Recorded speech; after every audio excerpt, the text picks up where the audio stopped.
کراچی کے علاقے صدر، زینب مارکیٹ، مینس فیلڈ اور پریڈی اسٹریٹ پر تجاوزات مافیا کے خلاف آپریشن جاری ہے۔ کارروائیوں کے دوران سینکڑوں تجاوزات کا خاتمہ ہوا۔ اس پر ہم بات کریں گے ڈان نیوز کے رپورٹر عاصم خان سے۔ عاصم، بتائیے گا یہ جو آپریشن رہا جاری، اس میں کسی قسم کی مزاحمت تو نہیں دیکھنے میں آئی؟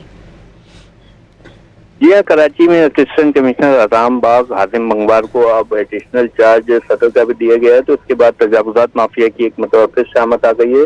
صدر کے مختلف علاقوں میں تجاوزات کے خلاف بڑا آپریشن کیا گیا ہے، جس میں زینب مارکیٹ، داؤد پوٹر روڈ، مینس فیلڈ اور پریڈی اسٹریٹ پر کارروائیاں کی گئی ہیں، جہاں سے سینکڑوں ٹھیلے اور پتارے ضبط کر کے جو ہے ٹاؤن پہنچائے گئے ہیں۔